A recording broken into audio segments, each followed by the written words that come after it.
The courtroom doors slammed shut, echoing like a gunshot in the silent hall. Everyone stared at Eleanor, her coat threadbare, her hands trembling as she clutched two toddlers to her chest. Across the aisle, Mark smirked, adjusting his silk tie, while his mistress, Jessica, whispered something cruel in his ear and laughed. They thought this was over. They thought money could buy silence. But they didn't see the file resting under Judge Harrison's gavel. In exactly 10 minutes, a secret buried for 5 years would turn this hearing into a war zone, and the woman laughing in the front row was about to lose everything she thought she had stolen. The rain in Seattle didn't wash things clean. It just made the grime stick harder. Elena stood under the awning of a rundown bus stop on 4th Avenue, shielding the stroller with her body. Inside, Leo and Mia, her 3-year-old twins, were finally asleep, oblivious to the fact that their mother was down to her last $20. 5 years ago, Elena wouldn't have recognized the woman reflected in the passing shop windows. Back then, she was Eleanor Vance, the bright-eyed graphic designer who had fallen in love with Mark Sterling, a charming, ambitious man with big dreams and empty pockets. She had supported him, worked double shifts, and even sold her grandmother's jewelry to fund the startup of his tech consultancy firm, Sterling Solutions. "We're a team, Elle," Mark used to say, kissing her forehead. "When I make it, you'll never work a day in your life again." He made it, all right. But the we didn't survive the ascent. As the money poured in, Mark changed. The late nights at the office turned into weekends away. The affection turned into criticism. He started complaining about her appearance, her clothes, her exhaustion. Then came Jessica. Jessica Vance, no relation, though she liked to joke she was born to be a Sterling, was everything Elena wasn't anymore. Polished, expensive, and ruthless. She was Mark's new VP of marketing, and soon she was the woman in his passenger seat. When Elena found out, Mark didn't apologize. He handed her eviction papers. "I need someone who fits the brand, Elena," he had said cold-heartedly, standing in the foyer of the mansion Elena had decorated. "You're just tired. Take the kids. I'll send a check." But the checks were sporadic. Then they stopped. Mark hired expensive lawyers to stall the divorce proceedings, bleeding Elena dry until she couldn't afford a lawyer of her own. He wanted her to crawl back and beg or simply disappear. Instead, she moved into a cramped studio apartment in the worst part of town, working as a night shift janitor to keep Leo and Mia fed. Today was the final hearing, the custody hearing. Mark had suddenly decided he wanted full custody, not because he loved the twins, Elena knew, but because it would look good for his upcoming Family Man of the Year feature in Forbes. "Mama?" Leo whimpered, waking up as a cold gust of wind hit the stroller.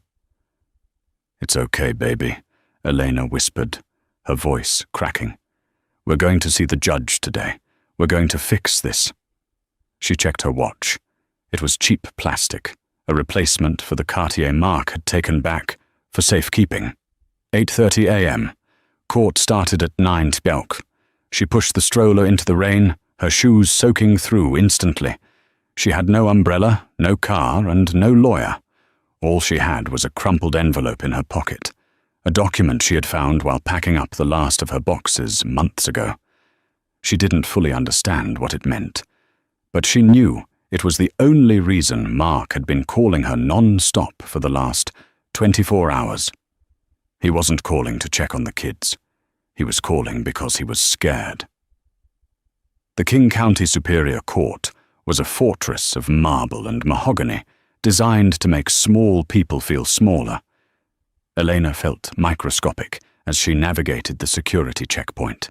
The guards looked sympathetically at the wet, exhausted woman with 2 toddlers, but they didn't offer help. There was no pity in the legal system, only procedure. When she pushed the double doors of courtroom 4B open, The warmth of the room hit her like a physical blow. It smelled of floor wax and expensive cologne. And there they were. Mark sat at the plaintiff's table, looking like $1 million in a bespoke navy suit. He was typing on his phone, looking bored. Next to him sat Arthur P. Grimm, the most vicious divorce attorney in the state. Grimm was known as the Butcher, because he didn't just win cases, he destroyed the opposing party's future. In the gallery directly behind Mark sat Jessica. She wore a white cashmere dress that probably cost more than Eleanor's entire year of rent. Her blonde hair was pulled back in a severe, chic bun. When she saw Eleanor enter, a smirk played on her red lips. She nudged Mark. Mark looked up.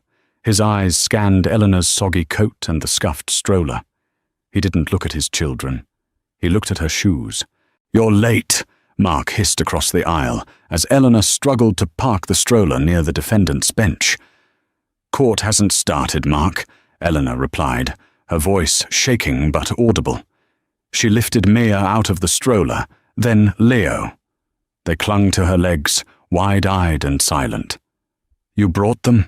Jessica spoke up, her voice dripping with faux concern. "Mark, honey, look at them. They look malnourished. And those clothes, are they from a donation bin?" "Shut up, Jessica," Elena snapped. It was the first time in a year she had raised her voice at the woman. Jessica's eyes widened, then narrowed into slits. "Enjoy your sass while you can, sweetie. By noon, those kids will be with a nanny who actually knows how to dress them, and you'll be on the street." "Order!" The bailiff's voice boomed. "All rise for the Honorable Judge Harrison." Judge Silas Harrison walked in. He was an older man, with steel-grey hair and a face that looked like it had been carved out of granite. He was known for two things: his absolute hatred for courtroom theatrics and his uncanny ability to smell a lie. He sat down, adjusted his glasses, and looked over the rim at the two parties. He looked at Mark, polished and smug. Then he looked at Elena, dripping wet, holding two children who looked terrified. "Case number 49201, Sterling versus Sterling," the clerk announced. "Mr. Grimm," Judge Harrison said, his voice deep and gravelly. "You may begin." Grimm stood up, buttoning his jacket. He didn't even look at Eleanor. He addressed the judge with the confidence of a man who had already bought the victory. "Your Honor, this is a simple case," Grimm began, pacing the floor. "My client, Mr. Mark Sterling, is the CEO of a multi-million-dollar corporation. He can provide a stable, luxurious, and educational environment for the children.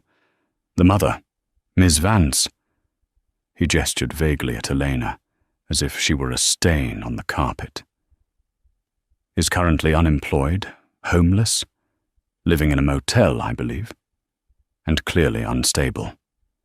We are asking for full legal and physical custody, with supervised visitation for the mother, pending a psychiatric evaluation." Elena gasped. "I'm not homeless. I have an apartment, and I work." "Silence, Miss Vance," the judge said. Though his tone wasn't harsh, he turned to Grimm. "You claim she is unstable?" "She drags these children through the rain," Grimm continued, pointing at the wet floor around Eleanor. "She refuses financial aid." "He never sent it," Eleanor cried out, unable to stop herself.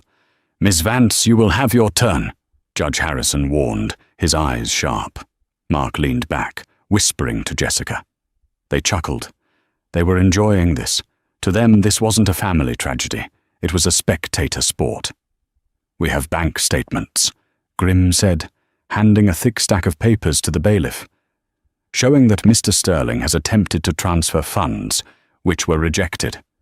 "We also have testimony from a private investigator claiming Ms. Vance leaves the children unattended at night." "That's a lie!" Elena's heart pounded against her ribs. "I work nights. My neighbor, Mrs. Gable, watches them." "A neighbor with a criminal record," Grimm shot back smoothly. Elena froze. She didn't know that. Mrs. Gable was a sweet old lady. Had they dug that deep? Judge Harrison flipped through the papers Grimm had submitted. His face remained unreadable. He looked at the bank statements. Then he looked at Mark. "Mr. Sterling," the judge said, "you claim you are the sole provider?" "Yes, Your Honor," Mark said, standing up and projecting his CEO voice. "I built Sterling Solutions from the ground up. I pay for everything. I just want what's best for Leo and Mia. And Ms. Jessica Tate?" The judge looked at the woman in the gallery. "What is her relation to the children?" "She is my fiancée," Mark lied. They weren't engaged yet, not legally. "She is eager to step in as a mother figure." Jessica beamed, giving a little wave to the judge. "I love kids, Your Honor." Eleanor felt sick. She gripped the edge of the table. They were winning. They were painting a picture of a perfect life that she couldn't compete with. "Very well," Judge Harrison said. He closed the file Grimm had given him. "Ms. Vance, you do not have counsel." "No, Your Honor. I couldn't afford one." "Then you may speak for yourself. Why should you keep custody of these children?" Elena took a deep breath. She looked down at Leo, who was playing with a button on her wet coat. She looked at Mark, who was checking his watch again. "Because I am their mother," Elena said, her voice quiet but gaining strength. "I was there when they were sick and Mark was at a conference in Vegas. I was there for their first steps while Mark was buying sports cars. He doesn't want them, Your Honor. He wants props. And regarding the money..." She reached into her pocket and pulled out the crumpled envelope. "Mr. Grimm says Mark built his company from the ground up," Elena said, her hand shaking as she placed the envelope on the table. "But that's not true, and I have proof." Mark's head snapped up. Jessica stopped smiling. "Objection!" Grimm shouted immediately. "Surprise evidence is not admissible." "This isn't a criminal trial, Mr. Grimm," Judge Harrison said, his interest piqued. "And in family court, I decide what is admissible involving the welfare of minors. Bring it here." The bailiff took the envelope from Eleanor and walked it up to the bench. Mark's face went pale. He whispered frantically to Jessica, "Is that the deed? Did she find the deed?" "You told me you burned it," Jessica hissed back, her veneer of calm cracking for the first time. Judge Harrison opened the envelope. He pulled out a single, yellowed piece of paper. The room went silent. The only sound was the rustling of paper as the judge read. He read it once. Then he adjusted his glasses and read it again. Slowly, Judge Harrison lowered the paper. He didn't look at Eleanor. He looked directly at Mark Sterling. The look was no longer neutral. It was predatory. "Mr. Sterling," the judge said, his voice dropping an octave, rumbling like distant thunder.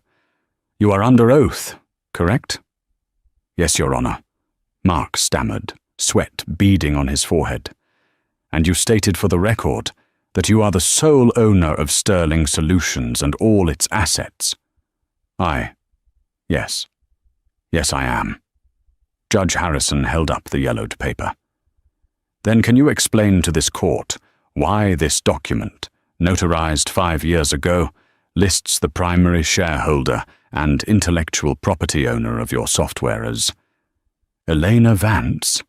Jessica gasped, loud enough for the whole room to hear. Mark froze. The trap had just snapped shut. Judge Harrison opened the envelope. He pulled out a single, yellowed piece of paper. The room went silent. The only sound was the rustling of paper as the judge read. He read it once. Then he adjusted his glasses and read it again. Slowly, Judge Harrison lowered the paper. He didn't look at Elena. He looked directly at Mark Sterling. The look was no longer neutral. It was predatory. "Mr. Sterling," the judge said, his voice dropping an octave, rumbling like distant thunder. "You are under oath, correct?" "Yes, Your Honor," Mark stammered, sweat beading on his forehead.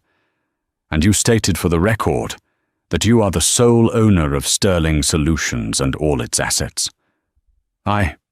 Yes. Yes, I am." Judge Harrison held up the yellowed paper. "Then can you explain to this court why this document, notarized 5 years ago, lists the primary shareholder and intellectual property owner of your software as Elena Vance?" Jessica gasped, loud enough for the whole room to hear. Mark froze. The trap had just snapped shut. The silence in courtroom 4B was shattered by the sound of Arthur Grimm slamming his hand onto the table.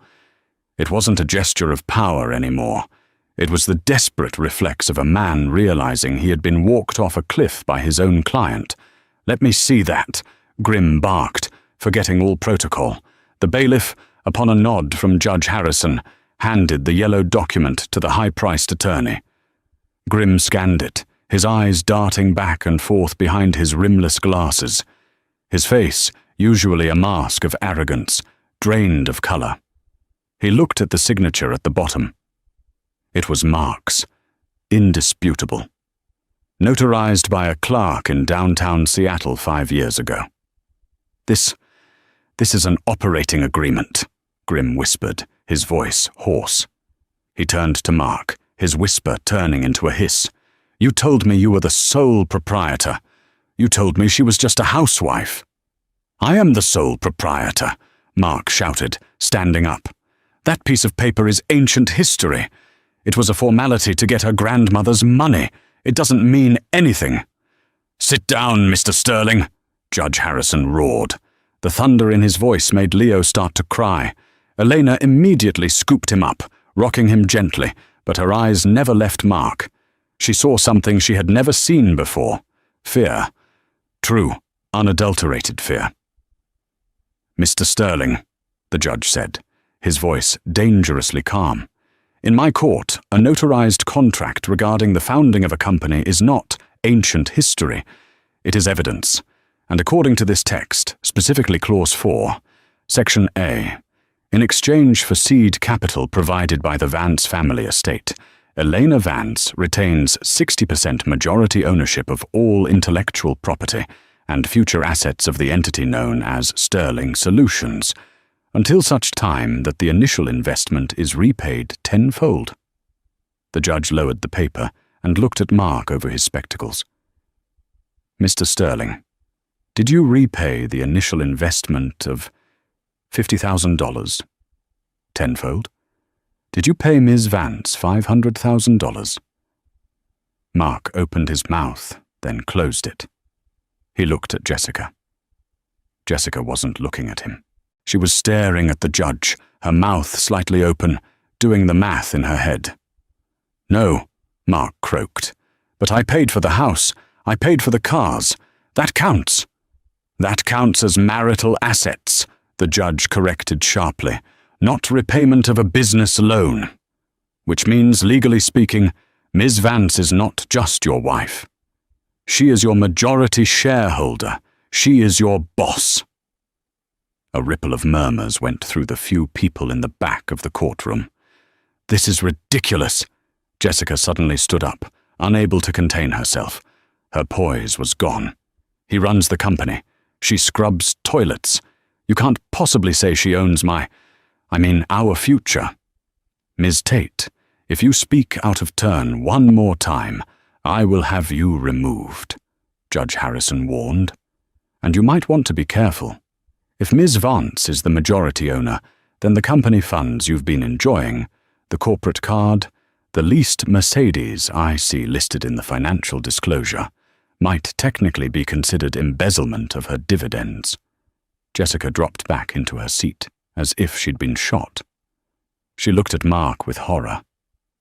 "Mark? Is that true?" Mark was sweating profusely now. "It's a technicality, Jess. Don't listen to him. We can fight this." "Grimm, do something!" Grimm stood up slowly. He smoothed his tie, distancing himself physically from Mark. "Your Honor, I request a brief recess to..."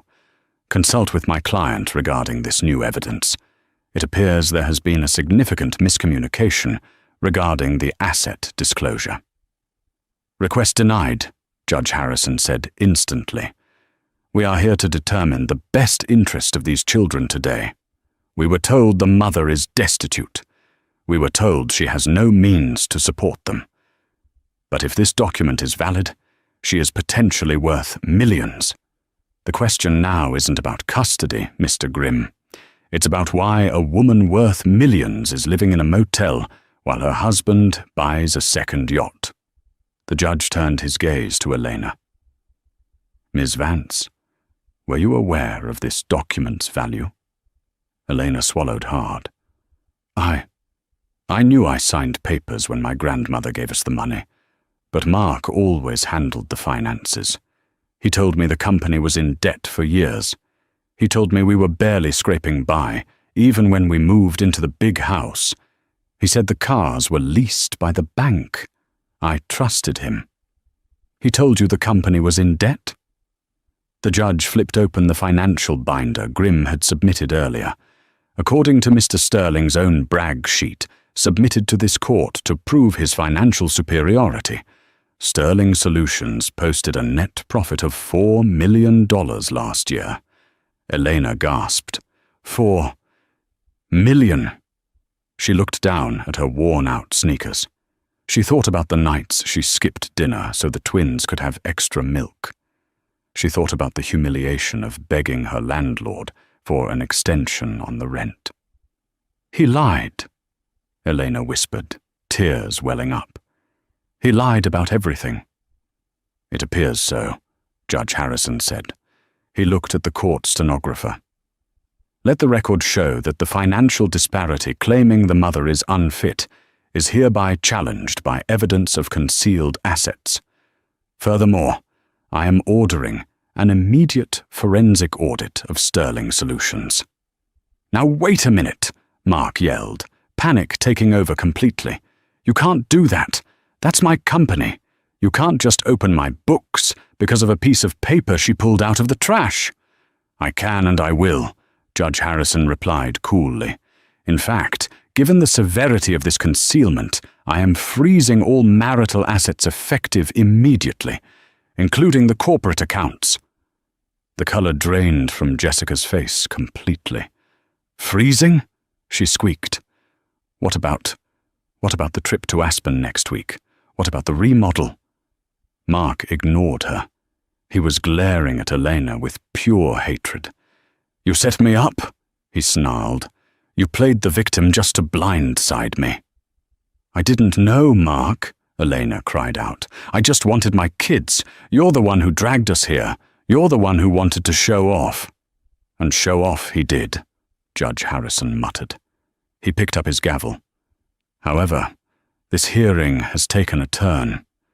We are no longer just dealing with custody. We are dealing with potential fraud. Mr. Grimm, I suggest you advise your client to stop talking, because the district attorney visits this courthouse frequently." Grimm looked at Mark. "Shut up," he said, loud and clear. "Not another word, Mark." But the drama was far from over, because while Mark was silenced, the person sitting behind him was just getting started. Jessica Tate was a survivor. She had climbed her way up from nothing, using her looks and her sharp wit to attach herself to powerful men. She thought Mark Sterling was her golden ticket. She had tolerated his arrogance, his snoring, and his boring stories because he promised her the world. But now, she was watching that world dissolve. The judge had just frozen the accounts. The millions Mark claimed to have were actually Elena's. And worse, the word embezzlement was floating in the air. Jessica knew what happened to girlfriends of embezzlers. They got subpoenaed. They got their closets raided by the FBI. She looked at Mark's sweating neck. She looked at Elena, who was looking more powerful by the second, clutching that damning piece of paper. Jessica made a calculation. The ship was sinking. It was time to grab a life raft. "Your Honor?" Jessica's voice rang out. clear and steady. "Jessica, don't," Mark hissed, turning around. "Ms. Tate," Judge Harrison said, looking over his glasses, "you are not a party to this case." "I have information relevant to the children's welfare," Jessica said, standing up and walking to the railing. She didn't look at Mark. She looked straight at the judge. "And relevant to the finances." "Object!" Grimm shouted. "She is not under oath." "Swear her in," Judge Harrison commanded the bailiff. Mark's eyes bulged. "Jess, what are you doing?"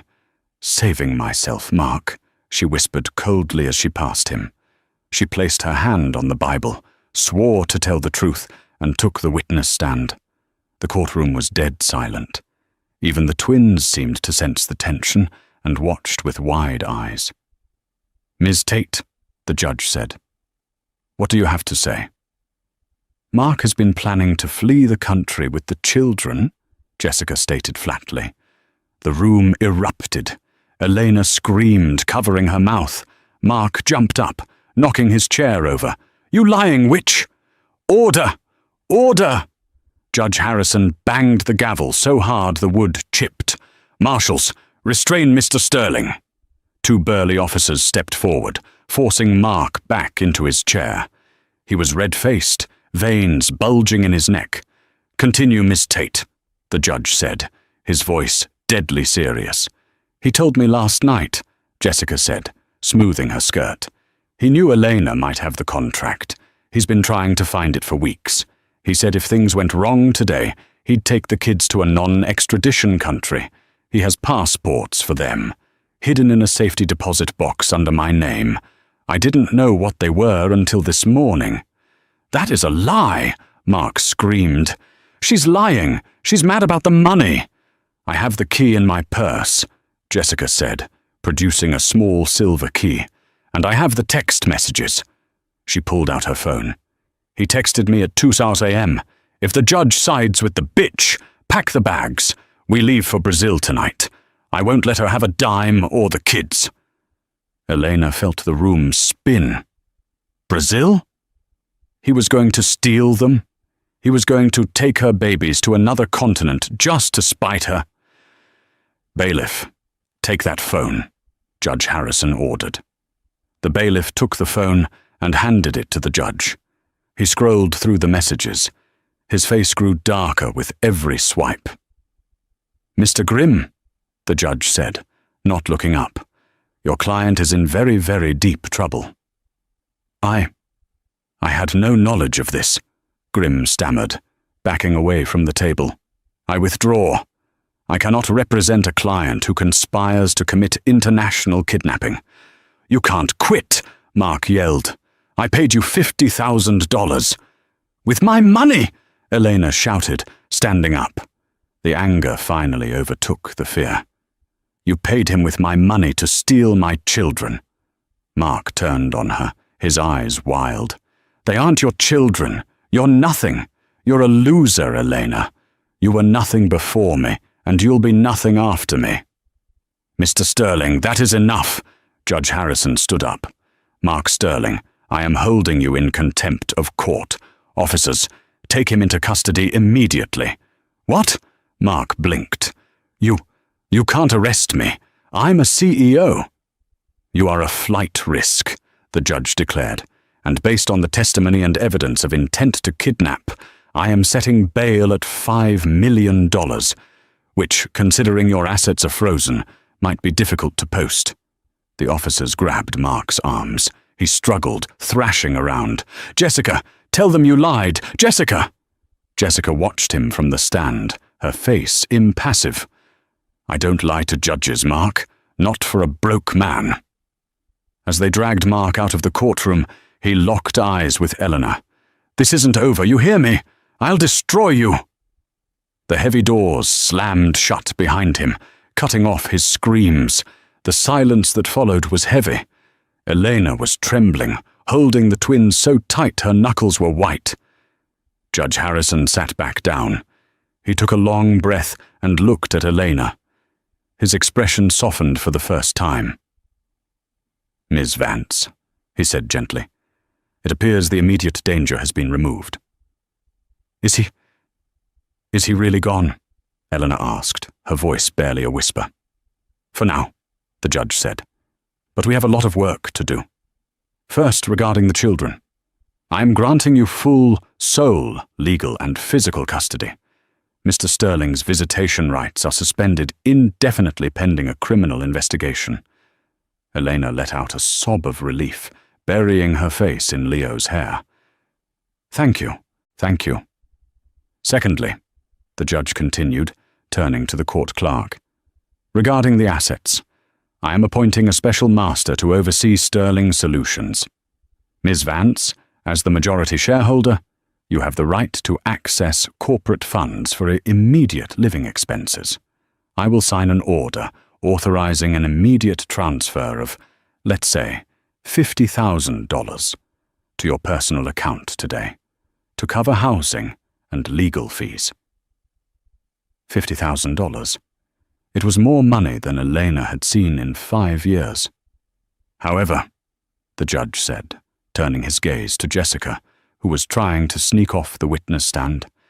Not so fast, Ms. Tate. Jessica froze. Your Honor? I helped. I told the truth. You admitted to holding a safety deposit box containing illegal travel documents, Judge Harrison said, and you admitted to knowing about the plan since 2 a.m., yet you said nothing until your own financial interests were threatened. Jessica swallowed. I was scared. I'm sure you were, the judge said. But you are also an accomplice. Officers, please detain Ms. Tate for questioning regarding conspiracy to commit kidnapping and potential fraud. The district attorney will want to speak with her. What? Jessica shrieked. No, I turned him in. We had a deal. We made no deal, Judge Harrison said dryly. This is a court of law, not a marketplace. Take her away. Jessica's screams were higher pitched than Mark's as she was led away in handcuffs, kicking her expensive heels against the floor. Elena stood there, the courtroom now almost empty. The nightmare was over, or so she thought. As she packed up the stroller, a man in a dark trench coat who had been sitting in the back row the entire time stood up. He walked over to her. He didn't look like a lawyer. He looked like something else. Miss Vance, he said. His voice was low. Yes? Elena held the kids close. My name is Agent Miller, FBI, he said, flashing a badge. You handled yourself well today. But there's something you need to know. Mark wasn't just hiding money from you. The reason Sterling Solutions made $4 million last year, it wasn't from software. Elena's heart stopped.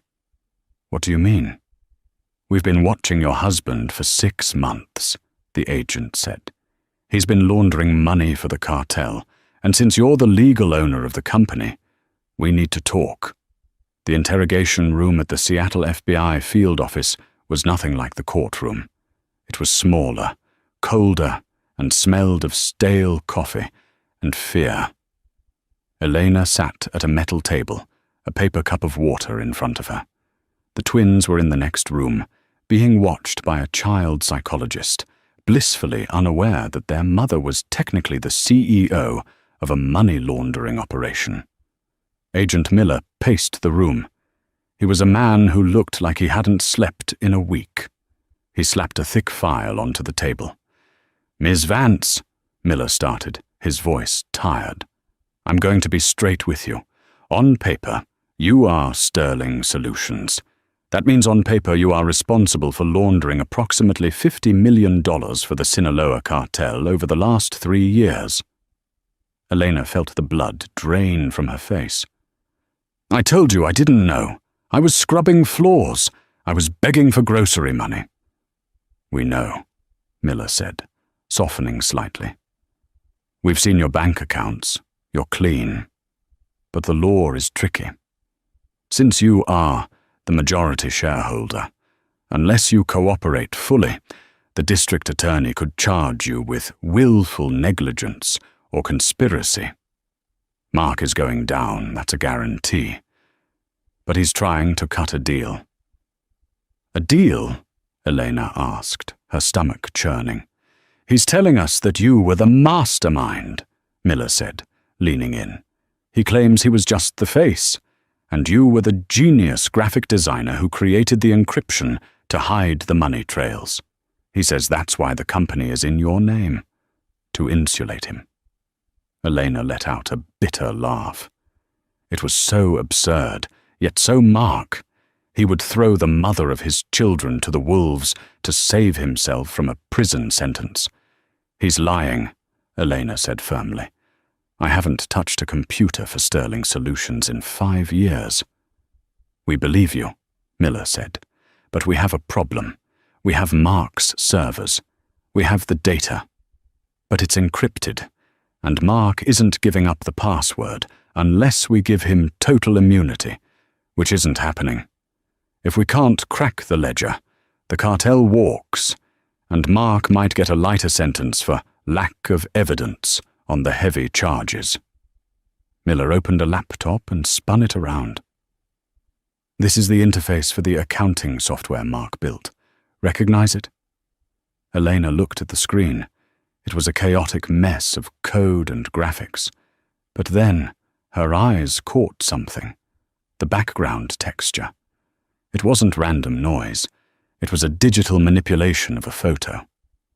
That's the view from our old apartment, Elena whispered. The one we lived in when we first started dating.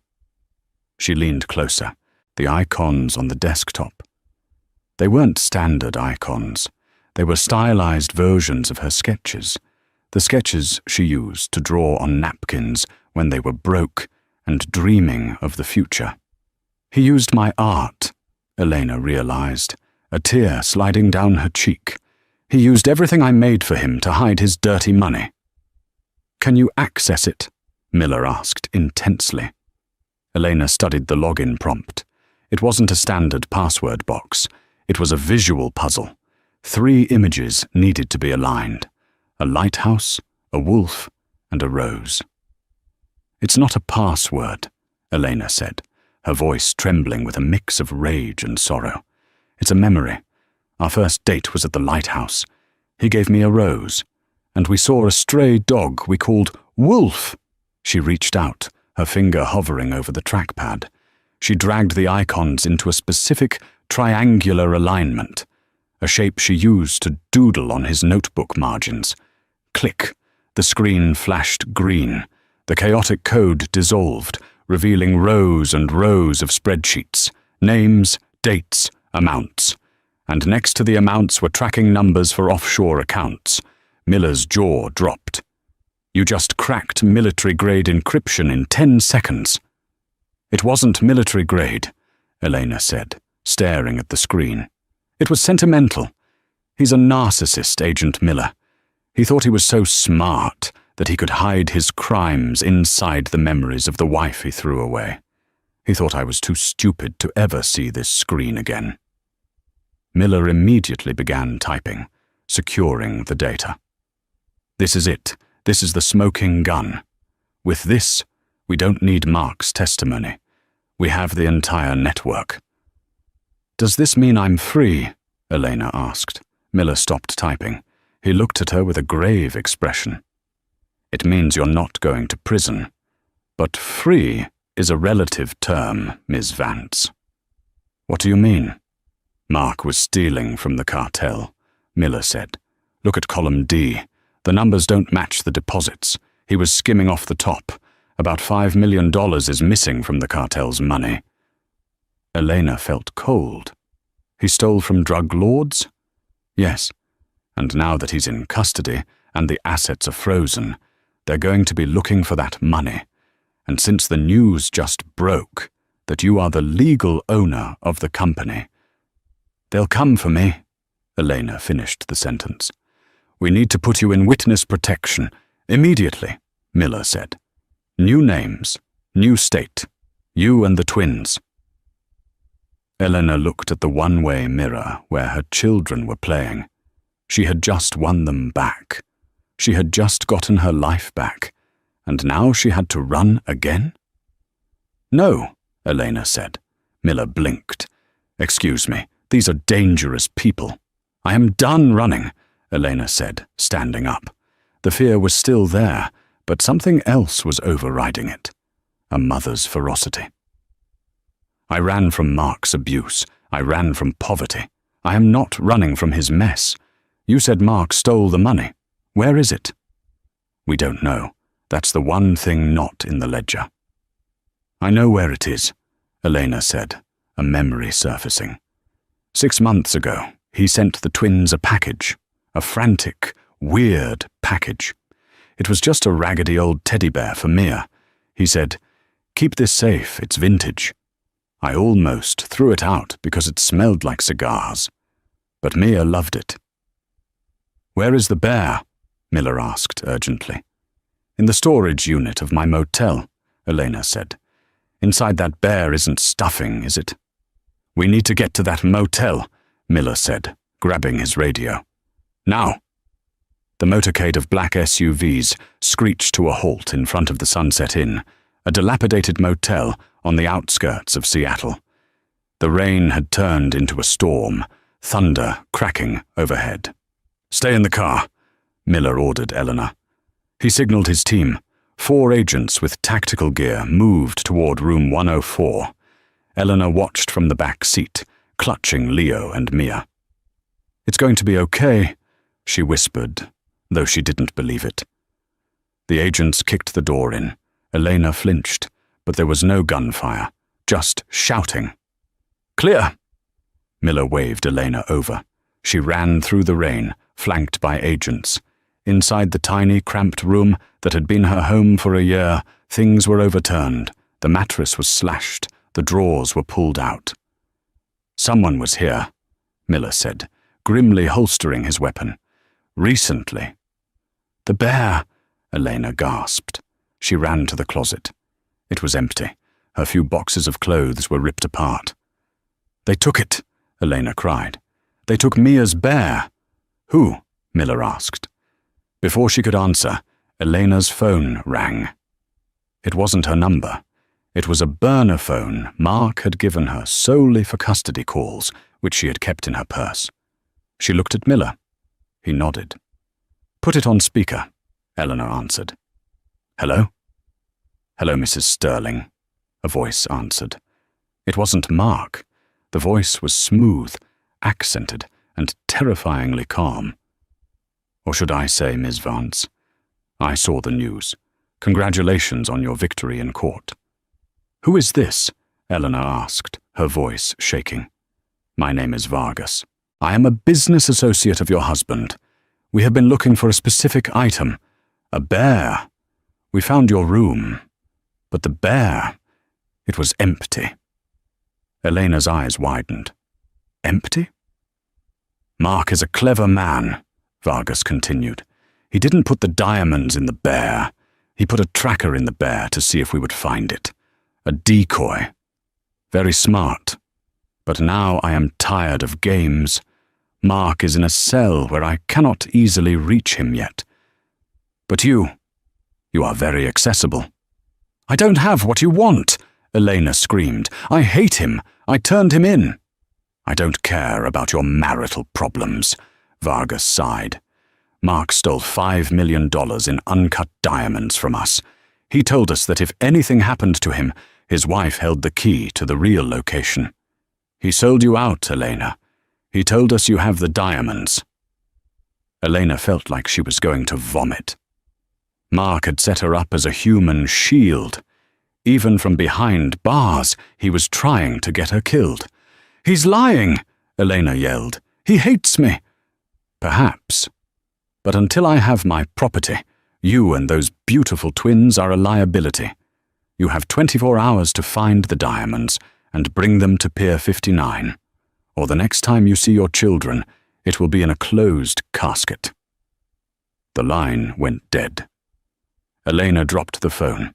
She collapsed onto the slashed mattress, sobbing. He didn't leave anything. He didn't give me anything. Agent Miller crouched down. Think, Elena. Mark is a creature of habit. If the bear was a decoy, where is the real hiding spot? What is the one thing he knows you would never throw away? The one thing you would keep safe no matter what? Elena wiped her eyes. She thought about the last 5 years. Mark had taken everything. The jewelry, the house, the car. He had stripped her life bare. He didn't give me anything, she repeated. Except... Her hand went to her neck. She was wearing a cheap silver locket. It was tarnished. Mark had given it to her when the twins were born. It was the only gift he hadn't asked for back during the separation, because he said it was junk silver. "Let me see that," Miller said. Elena unclasped the locket. Inside were tiny photos of Leo and Mia as babies. Miller took a small pocket knife and pried behind the photos. The backing popped off. There were no diamonds, but there was a micro SD card taped to the metal. The ledger was the digital proof, Miller realized. But this is the leverage. He slotted the card into a reader on his tactical vest. He checked the files on his phone. "It's not diamonds," Miller said, looking up in shock. "It's a recording, and bank codes." "A recording of what?"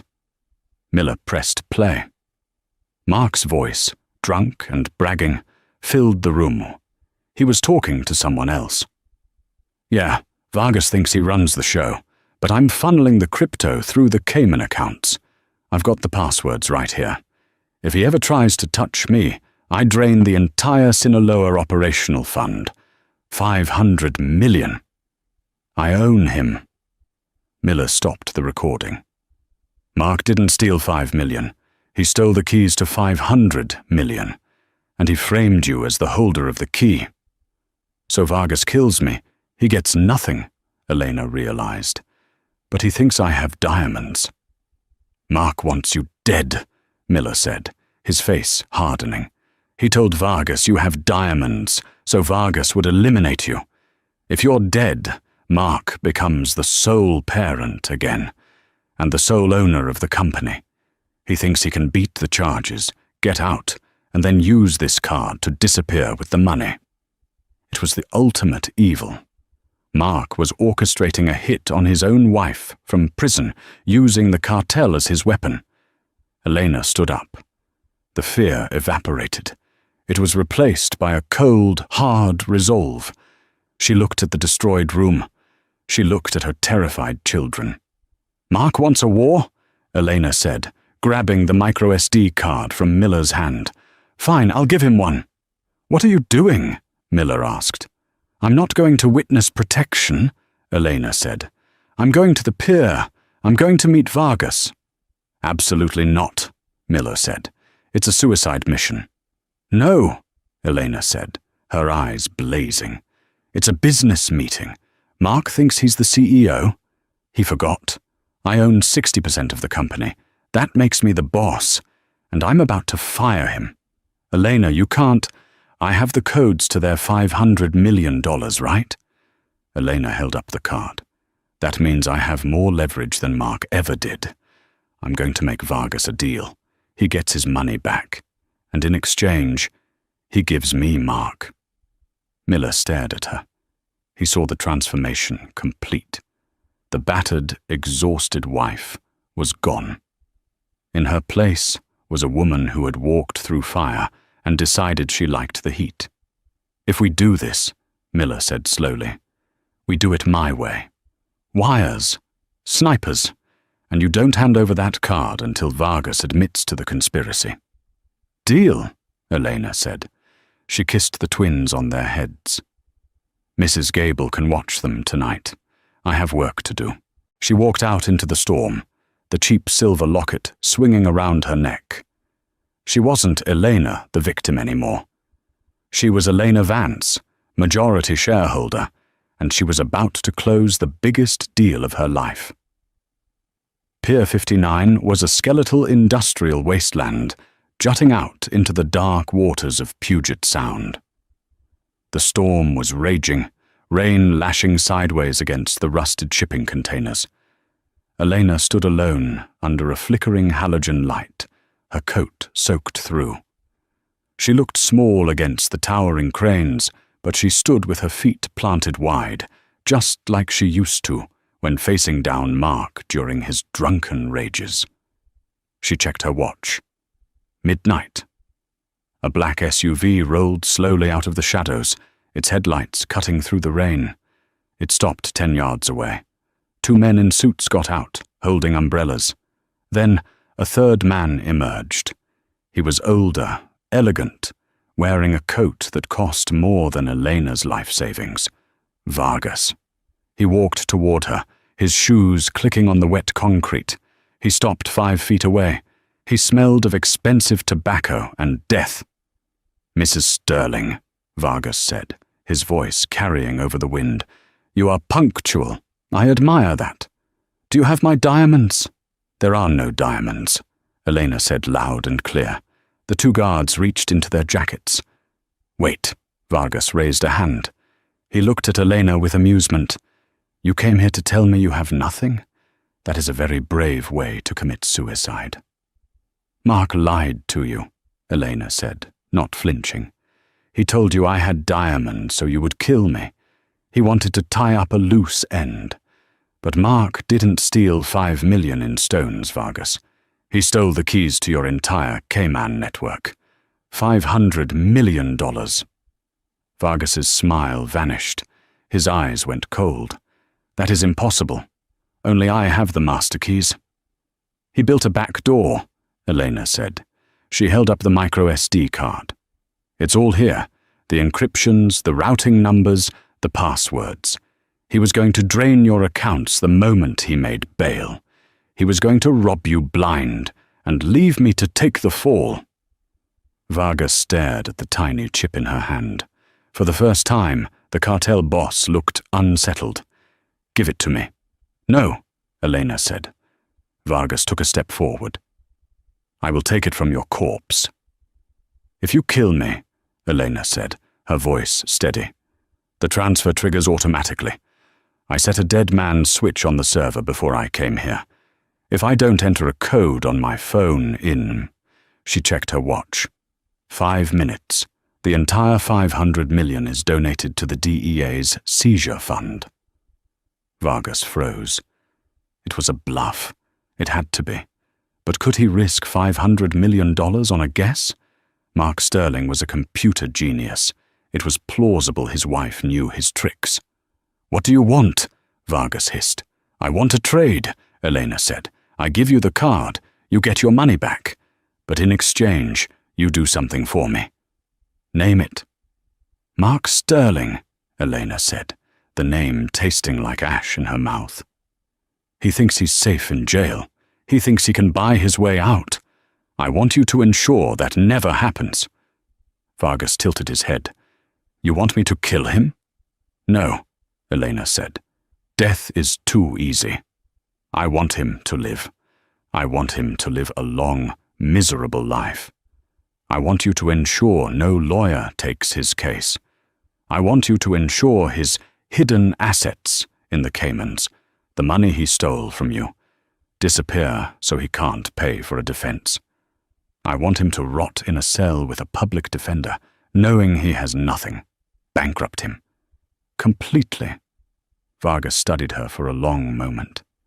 Then a slow smile spread across his face. "You are ruthless, Mrs. Sterling. I like that. Mark was a fool to leave you." "I'm not Mrs. Sterling," she corrected him. "I'm Ms. Vance, the CEO of Sterling Solutions." She tossed the micro SD card through the rain. Vargas caught it. "The money stays in your accounts," Elena said. "But Mark is yours to destroy financially." "Done," Vargas said, pocketing the card. "It has been a pleasure doing business." He turned to leave. His guards lowered their hands. They got back into the SUV. As the taillights faded into the dark, Elena let out a breath she felt she had been holding for 5 years.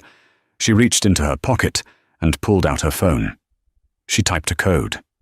Not to stop a money transfer. That was a lie. But to signal Agent Miller. "Now," she whispered. Suddenly, Floodlights blinded the pier. Sirens wailed from every direction. The black SUV was swarmed by FBI tactical vehicles before it could reach the gate. Elena watched as Vargas was pulled out of the car, shouting. Agent Miller had been listening to the whole thing on the wire she wore under her coat. Elena hadn't just given Vargas his keys back. She had given the FBI the physical evidence they needed to link Vargas to the accounts. The microSD card was real, but Miller had already cloned the data. Vargas looked back at Elena as he was handcuffed. He didn't look angry. He looked impressed. He nodded once, acknowledging the checkmate. The sun was shining in Seattle. Elena sat in the corner office of the skyscraper that used to be Mark's domain.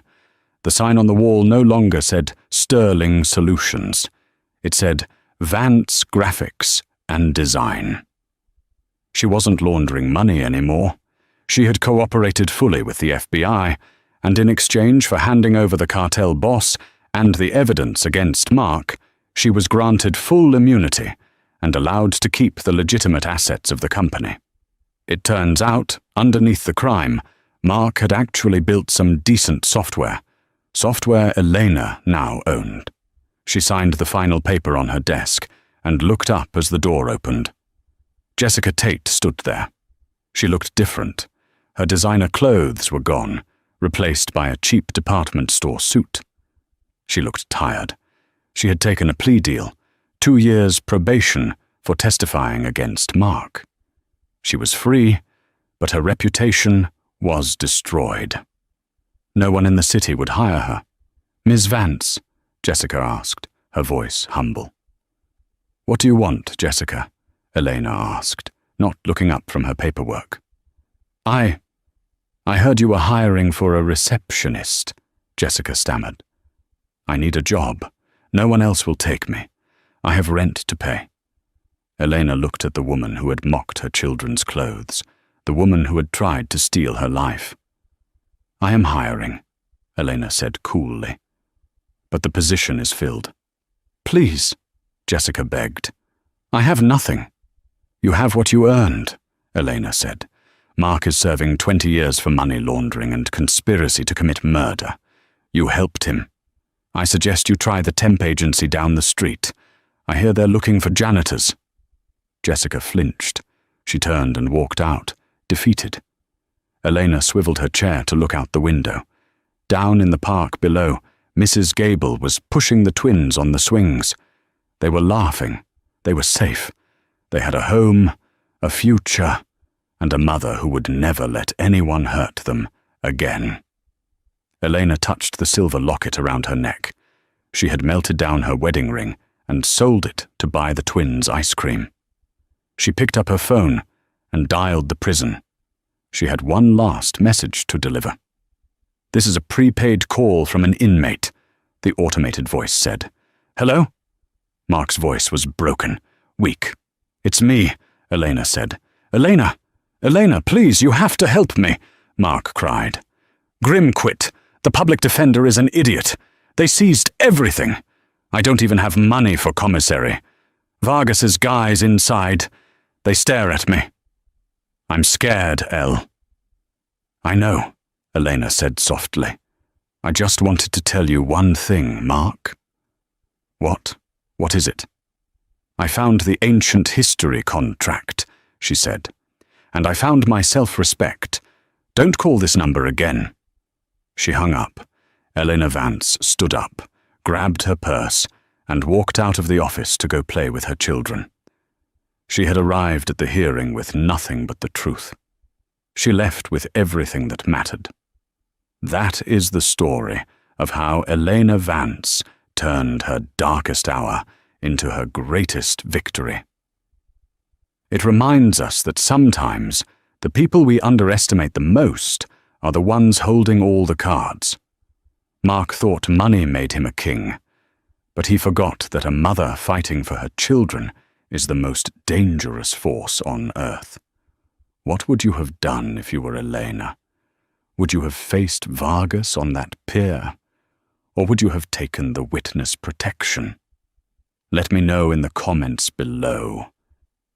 If you enjoyed this story of justice, betrayal, and the ultimate comeback, please hit that like button. It really helps the channel. Don't forget to subscribe and ring the bell so you never miss a new story. We post new dramas every week. Thanks for listening, and see you in the next video.